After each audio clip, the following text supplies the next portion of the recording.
Nos acompaña Marina Albiol, eurodiputada de Izquierda Unida y portavoz de la Delegación de Izquierda Plural en el Parlamento Europeo. Sabemos que tiene una agenda apretadísima, así que en primer lugar te queremos agradecer que estés hoy con nosotros este ratito. Estamos en la Facultad de Ciencias Políticas y Sociología de la Universidad de Granada, donde has venido a dar una charla sobre el TTIP. Muchas personas que nos estén viendo o escuchando ahora mismo no sabrán lo que significan estas siglas. ¿Podría hacer un breve resumen de qué es el TTIP? Bueno, pues el TTIP es el Tratado Transatlántico de Comercio y Inversión que se está negociando en estos momentos entre la Unión Europea y Estados Unidos. Es un tratado que realmente se está haciendo a la medida de las grandes multinacionales. Es un tratado que no es solo un tratado comercial, sino que va mucho más allá. Es un tratado con el cual las grandes corporaciones pretenden situarse por encima de gobiernos, de parlamentos, de tribunales, es decir, pretenden ser ellas las que acaben dictando las leyes y las normativas. Es un tratado que va a suponer una grave afectación para nuestros derechos laborales, para el medio ambiente, para los servicios públicos, para el sector agrario, tan importante aquí en Andalucía, un golpe muy duro para las pequeñas y medianas empresas, es decir, lo que pretenden realmente es que sean estas grandes corporaciones las que dicten las normas. En este sentido, el TTIP lo que va a permitir, por ejemplo, es una convergencia reguladora, es decir, una armonización de normativas para que prácticas como el fracking, como los productos transgénicos, tengan las puertas abiertas en Europa, y va a permitir también la privatización de servicios públicos y, por supuesto, como digo, va a ser un problema para el sector agrario porque las pequeñas, medianas explotaciones no van a poder competir con la gran agroindustria norteamericana. Parece que hablamos siempre de que se habla de una pérdida de soberanía popular, aún más, y alguna vez que la tuvimos. Acuerdos entre continentes, todo a grande escala. Pero ¿cómo afectaría a los pequeños municipios, al día a día de los ayuntamientos, si esto tiene alguna consecuencia la aprobación de este tratado?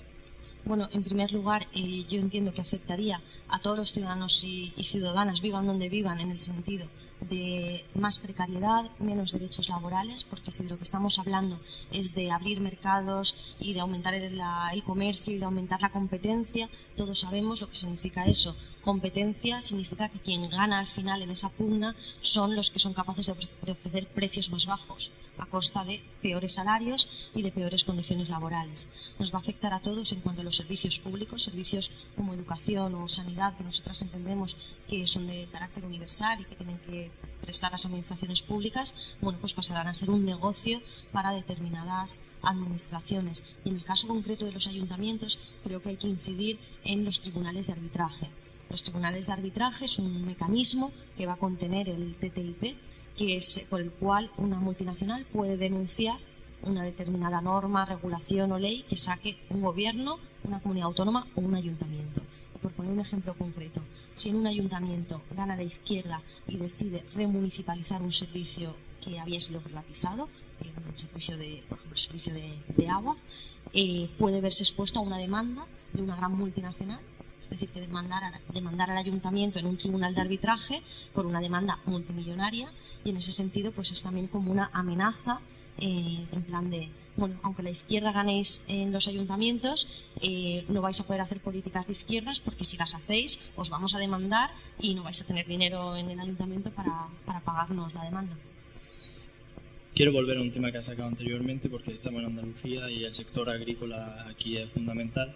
Me gustaría que incidiera un poco más en las consecuencias que podría tener en este sector, aunque ya lo ha avanzado un poco. Sí, realmente con el TTIP lo que vamos es hacia el modelo agrario norteamericano.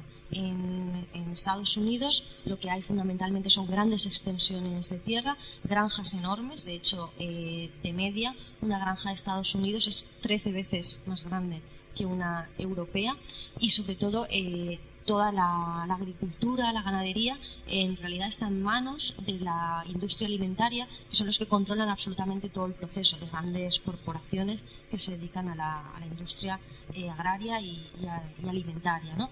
En este sentido, lo que quieren es que vayamos hacia ese modelo, ¿no?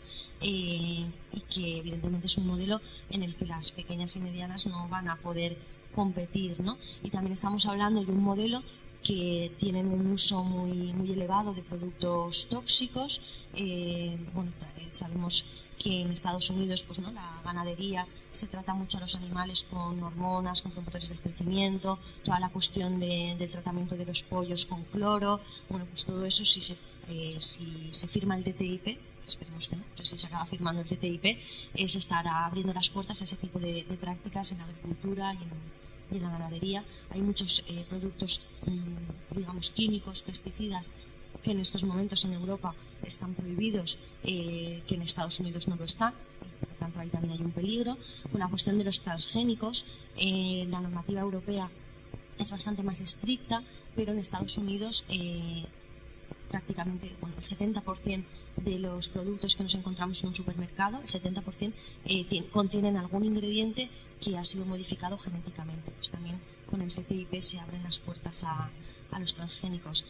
Yo creo que va a ser una de las cuestiones que incluso la propia Comisión Europea reconoce que el sector agrario se va a ver afectado. Es decir, incluso los que están promoviendo el tratado están reconociendo que el sector agrario va a ser uno de los sectores que va a salir perjudicado. Lo que pasa es que ellos luego dicen que eso se compensará con las inversiones de las grandes multinacionales. Claro, eso compensará a las grandes multinacionales, pero no a los pequeños agricultores, ¿no? A la gente que trabaja en la tierra.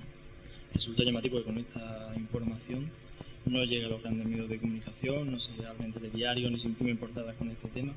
¿A qué crees que se debe este ocultismo del TTIP? Bueno, a la porque población? Sin duda se oculta el TTIP porque no va a ser bueno para los ciudadanos y las ciudadanas, porque no va a ser bueno para la mayoría, ¿no?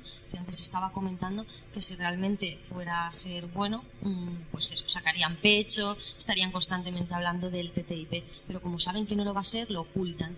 Y por otra parte también es cierto que a medida que la gente lo va conociendo más y se va informando y va sacando documentación y van leyendo, y la plataforma, ¿no? que está haciendo un gran trabajo, va informando a la gente, aumenta el nivel de movilización y aumenta pues, la gente que se sitúa en contra del TTIP, ¿no? Y en ese sentido, pues ellos prefieren que cuanto menos se hable, menos oposición va a haber, menos movilización va a haber.